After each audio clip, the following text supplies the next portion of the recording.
इस वीडियो को like share comment सुनकर आपके पैरों तले जमीन खिसक जाएगी। अब तक जिस व्यक्ति को सभी आरोपी मान रहे थे, जिसे भारत भर में अपराधी समझा जा रहा था, असल में वह व्यक्ति आरोपी नहीं निकला और असली दोषी का नाम सामने आते ही सच्चाई जानकर आप स्तब्ध रह जाएंगे। दोस्तों, हकीकत यह है कि दरिंदगी की यह घिनौनी घटना जिस हॉस्पिटल में होने की बात कही जा रही थी, असल में वहां नहीं हुई थी। अब इस मामले में बड़ा खुलासा हुआ है। दरअसल जिस वीडियो को अब तक दिखाया जा रहा था वह असलियत से बहुत दूर है, लेकिन जो वीडियो मैं आपको आगे दिखाऊंगा उसमें सब कुछ साफ साफ दिखाई देगा। इस वीडियो में हकीकत सामने आएगी कि डॉक्टर बिटिया के साथ दरिंदगी हॉस्पिटल में नहीं बल्कि कहीं और हुई थी।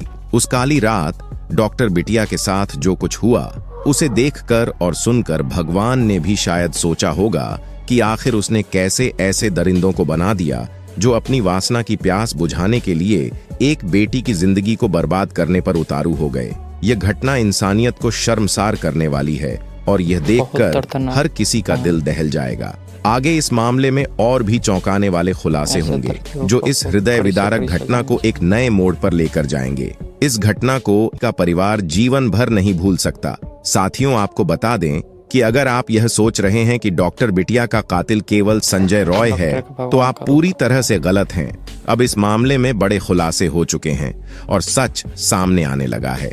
आज हम आपको उन सबूतों के साथ वह सच्चाई बताएंगे जिसे आपने अभी तक ना सुना होगा न सोचा होगा। ये सच्चाई इतनी चौंकाने वाली है कि इसे जानने के बाद आपके होश उड़ जाएंगे और आप यह सोचने पर मजबूर हो जाएंगे कि आखिर यह इतना बड़ा खेल कैसे रचा गया। हम इस पूरे मामले की तह तक जाएंगे और आपको विस्तार से बताएंगे कि उस रात वास्तव में क्या हुआ था। लेकिन उससे पहले अगर आप भी चाहते हैं कि डॉक्टर बिटिया को इंसाफ मिले तो कमेंट में वी वांट जस्टिस या डॉक्टर लेडी जरूर लिखें।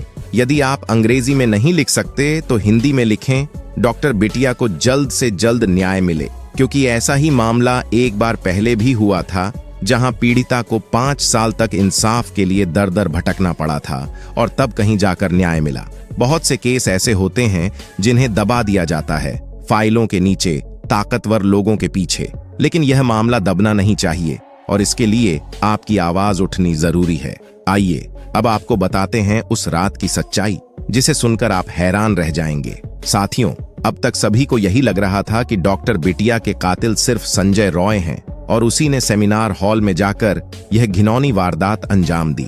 लेकिन ताजा पॉलीग्राफ टेस्ट से कुछ और ही खुलासे हो रहे हैं। सीबीआई की जांच में संजय रॉय ने बताया कि 8 अगस्त की रात वह गलती से सेमिनार हॉल में घुसा था। संजय रॉय ने बयान में कहा कि उस रात वह एक मरीज को अस्पताल में भर्ती कराने आया था जिसकी तबीयत अचानक बहुत बिगड़ गई थी।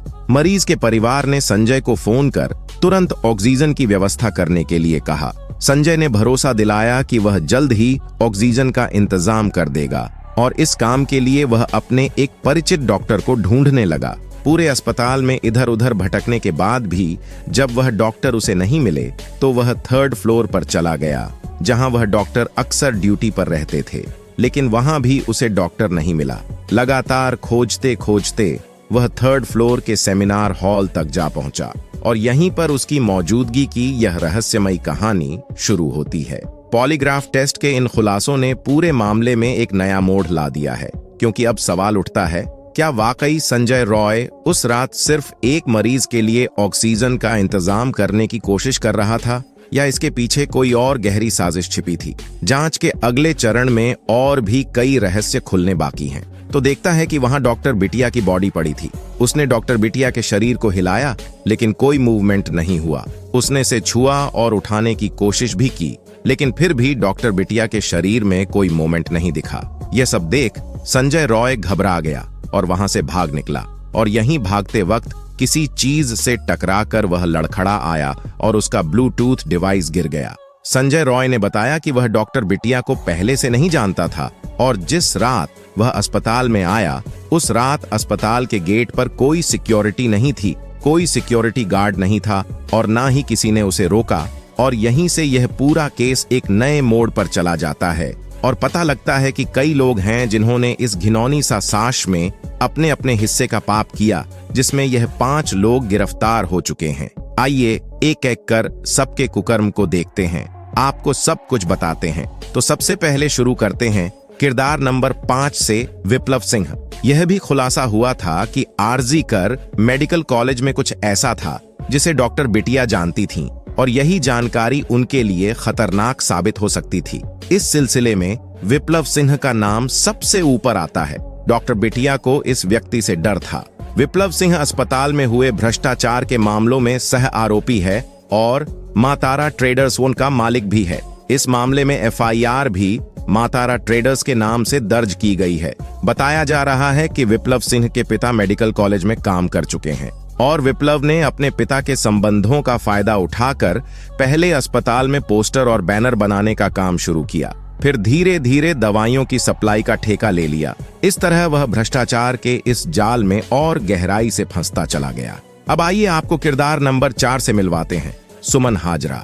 सुमन हाजरा संदीप घोष का हमराज और बेहद करीबी व्यक्ति है। सुमन अस्पताल में मटेरियल की सप्लाई का काम करता है और संदीप के साथ उसका तालमेल बहुत अच्छा है। ये दोनों न सिर्फ व्यापार में साझेदार हैं बल्कि दोस्ती में भी गहरे जुड़े हुए हैं। सुमन हाजरा और संदीप घोष की इस दोस्ती और अस्पताल के भीतर हो रहे भ्रष्टाचार के काले खेल ने पूरे मामले को और भी पेचीदा बना दिया है। यह स्पष्ट है कि डॉक्टर बिटिया जिन सच्चाइयों से वाकिफ थीं, उन्हीं ने उनकी जान को खतरे में डाल दिया था। यह सरकारी दवाओं से लेकर मेडिकल उपकरणों की खरीद करके उन्हें दोबारा बाजार में बेचने का काम करता था। इसकी हाजरा मेडिकल शॉप के नाम से दुकान भी है, मतलब इसने खुद की शॉप भी खोल रखी थी। सुमन और विप्लव कोलकाता शहर के एक ही मोहल्ले में रहते हैं। ऐसे में शक है कि डॉक्टर बिटिया सुमन हाजरा के काले कारनामों को जान चुकी थी और जल्द ही कोई बड़ा खुलासा करने वाली थी। इसका उसे काफी डर बना था। अब बात करते हैं किरदार नंबर 3, अफसर अली खान। संदीप घोष के साना लोगों में से एक नाम अफसर अली खान का भी है। अस्पताल के पूर्व उपाधीक्षक डॉ अख्तर अली ने बताया था कि संदीप अपनी सुरक्षा में प्राइवेट सिक्योरिटी रखता था। इसमें संजय रॉय के साथ साथ कुछ अफसर भी बाउंसर का काम करते थे। ऐसे में संदीप घोष की संजय रॉय से इतनी नजदीकियां कुछ ना कुछ राज छुपाए बैठी थी, इसलिए इन्हें भी गिरफ्तार कर लिया गया है। किरदार नंबर 2, संदीप घोष। संदीप घोष वह शख्स है जिसने अस्पताल के लावारिस शवों को भी नहीं बख्शा, यह उन्हें भी बाहर बेच देता था। अब संदीप घोष गिरफ्तार हो चुका है, लेकिन उसके अंदर छिपे कितने सच अभी भी बाहर नहीं आए हैं, यह सवाल हर किसी के मन में है। डॉक्टर बिटिया की इस दर्दनाक मौत के लिए संदीप घोष भी पूरी तरह जिम्मेदार है। दरअसल डॉक्टर बिटिया के पास संदीप घोष के घोटालों और कारनामों का कच्चा चिट्ठा था और ऐसे में यह सवाल उठता है, क्या इसने ही कोई साजिश रची थी? इसी अस्पताल के पूर्व उपाधीक्षक डॉक्टर अख्तर ने संदीप घोष के खिलाफ वित्तीय अनियमितताओं की शिकायत दर्ज कराई थी। उनके मुताबिक संदीप घोष अस्पताल के सारे कॉन्ट्रैक्ट अपने परिवार और रिश्तेदारों को दिलाता था ताकि उनसे मनमर्जी के काम करवा सके। यहाँ तक कि बायोमेडिकल कचरे के निपटान में भी भारी चोरी की गई थी। घोष के कारनामों से नाराज लोगों का गुस्सा इस कदर बढ़ गया था कि जब सीबीआई उसे अलीपुर कोर्ट में पेशी के लिए लाई तो कोलकाता के आरजी कर मेडिकल कॉलेज के पूर्व प्रिंसिपल को एक प्रदर्शनकारी ने थप्पड़ मारने की कोशिश की। प्रदर्शनकारियों ने उसे देखते ही चोर चोर के नारे लगाए और फांसी की मांग की। किरदार नंबर 1, संजय रॉय। कोलकाता के डॉक्टर रेप और मर्डर केस में संजय रॉय मुख्य आरोपी है। अब तक की जांच में यही सामने आया है कि इस खौफनाक वारदात को संजय रॉय ने अकेले ही अंजाम दिया। सीबीआई के पास उसके खिलाफ ठोस सबूत हैं जो उसके गुनाहों की चीख चीख कर गवाही दे रहे हैं। संजय रॉय के खिलाफ इतने पुख्ता प्रमाण हैं कि उसके बचने की कोई गुंजाइश नजर नहीं आती। इस पूरे केस में जहां एक तरफ संदीप घोष के घोटाले और साजिशें सामने आ रही हैं, वहीं संजय रॉय के खिलाफ सबूत उसे न्याय के कटघरे में खड़ा कर रहे हैं। अब देखना यह है कि इन दोनों दरिंदों को कब और कैसे उनके किए की सजा मिलती है। यह फिलहाल न्यायिक हिरासत में है। कोलकाता पुलिस ने इसे वारदात वाले दिन सुबह ही गिरफ्तार कर लिया था, पर अभी भी यह अलग अलग कहानियां सुना रहा है। चिंता की बात नहीं है, सीबीआई सबको ठो पीट कर सच मूंग से बाहर निकलवाना बहुत अच्छे तरीके से जानती है। प्रदर्शन कर रहे डॉक्टरों का आरोप है कि पुलिस ने रेप और मर्डर केस की जांच में शुरू से ही लापरवाही बरती है। इसके विरोध में डॉक्टरों ने पुलिस कमिश्नर गोयल की तस्वीरें हाथ में लेकर उनके इस्तीफे की मांग की। बीबी गांगुली स्ट्रीट पर रोके जाने के बाद डॉक्टरों ने पुलिस कमिश्नर का पुतला भी जलाया। धरने पर बैठे एक डॉक्टर ने न्यूज एजेंसी पीटीआई से कहा, हमें अंदाजा नहीं था कि कोलकाता पुलिस हमसे इतनी प्रदर्शनकारियों का समर्थन करने के लिए धरना स्थल पर पहुंचे। हालांकि डॉक्टरों ने उनकी मौजूदगी पर हंगामा खड़ा कर दिया और गो बैक के नारे लगाने लगे। इस पर भाजपा सांसद गंगोपाध्याय ने कहा, उन लोगों ने मुझे गलत समझा है। मैं यहाँ एक आम नागरिक के रूप में उनका समर्थन करने आया हूँ, मैं उनके खिलाफ नहीं हूँ। सांसद ने पुलिस कमिश्नर से अपील करते हुए कहा, कमिश्नर डॉक्टरों से मिलने क्यों नहीं आ रहे?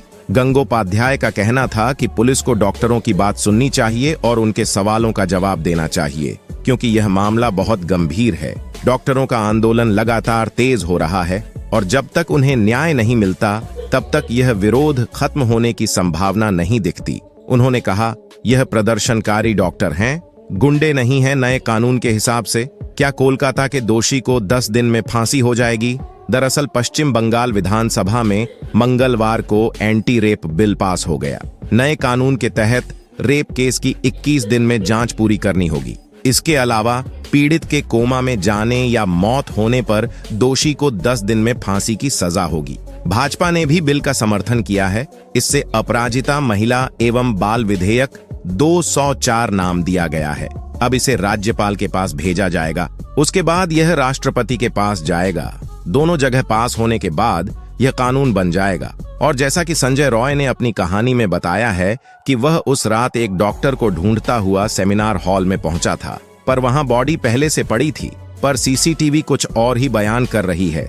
वारदात वाले दिन का सीसीटीवी फुटेज अब सामने आया है, जिसमें आरोपी संजय रॉय की घटना स्थल पर मौजूदगी साफ तौर पर दिखाई दे रही है। सीसीटीवी फुटेज में संजय सेमिनार हॉल की ओर जाते हुए नजर आता है।